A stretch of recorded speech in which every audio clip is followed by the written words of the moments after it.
ఇంకొక నెలతో 2024 కాలగర్భంలో కలిసిపోనుంది. ఇక మరో 2 రోజుల్లో నవంబర్ నెల ముగియనుంది. సంవత్సరంలో చివరి నెల డిసెంబర్ ప్రారంభం కాబోతోంది. కొత్త నెల స్టార్ట్ అవుతుందంటే చాలు కొన్ని రూల్స్ మారుతుంటాయి. ప్రతి నెల మాదిరిగానే డిసెంబర్లో కూడా కీలక మార్పులు చోటు చేసుకుంటున్నాయి. Banking, gas, Aadhaar, credit, pan card వంటి వాటిల్లో కొత్త రూల్స్ రానున్నాయి.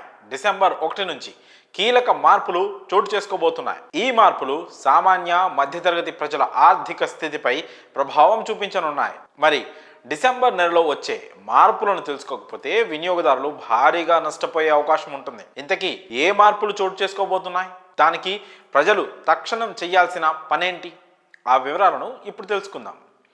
ఏటీఎం కార్డులకు సంబంధించి రిజర్వ్ బ్యాంక్ ఆఫ్ ఇండియా కొత్త రూల్ను తీసుకొచ్చింది. దీని ప్రకారం పాత మ్యాగ్నెటిక్ స్ట్రిప్ ఏటీఎం కార్డులు పనిచేయవు. మరి ఇప్పుడు ఎలా అని కంగారు పడిపోకండి. ఇప్పటికే ఆర్బీఐ డిసెంబర్ 1లోగా చిప్ ఆధారిత డెబిట్, క్రెడిట్ కార్డులను జారీ చేయాలని బ్యాంకులను ఆదేశించింది. కాబట్టి బ్యాంక్ కస్టమర్లు తమ బ్యాంకులకు వెళ్ళి కొత్త కార్డు తీసుకోవాల్సి ఉంటుంది. బ్యాంక్ ఖాతాలు సక్రమంగా నిర్వహించడానికి కేవైసీ అప్డేట్ చేసుకోవడం తప్పనిసరి. ట్రాన్సాక్షన్స్ సాఫీగా సాగాలంటే కేవైసీ అప్డేట్ చేసుకోవాల్సిందే. డిసెంబర్ 1 నుంచి కేవైసీ రూల్స్ను మరింత కఠినం చేయాలని బ్యాంకులు భావిస్తున్నాయి. క్రెడిట్ కార్డులకు సంబంధించి యాక్సిస్ బ్యాంక్ ఫైనాన్స్ ఛార్జీలను 3.6% నుంచి 3.75%కి పెంచింది. అదే సమయంలో రెంటల్ పేమెంట్పై 1% ఫీజు వసూలు చేయనుంది. 10,000 పైన చేసే వ్యాలెట్ లోడింగ్లపైన 1% ఫీజు వసూలు చేయనుంది. ఈ మార్పులు డిసెంబర్ 20 నుంచి అమల్లోకి రానున్నాయి.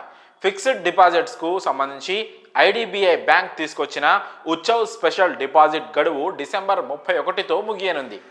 ఎఫ్డి చేయాలనుకున్న వారు గడువులోగా చేసుకుంటే మంచి వడ్డీని పొందొచ్చంటున్నారు నిపుణులు.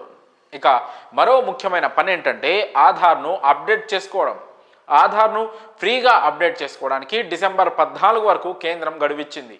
ఆ తర్వాత ఆధార్లో చిరునామా, పేరు వంటి వివరాలను మార్చుకోవాలంటే 50 రూపాయలు చెల్లించాల్సి ఉంటుంది. ఇంకా ఆధార్ కార్డ్ అప్డేట్ చేసుకునే వారు గడువులోగా ఆన్లైన్లో ఫ్రీగా అప్డేట్ చేసుకోండి. ఇక పాన్ కార్డుకు సంబంధించి పాన్ కార్డ్ ఆధార్ కార్డ్తో లింక్ చేయడానికి డిసెంబర్ 31, 2024 వరకు ఛాన్స్ ఉంది.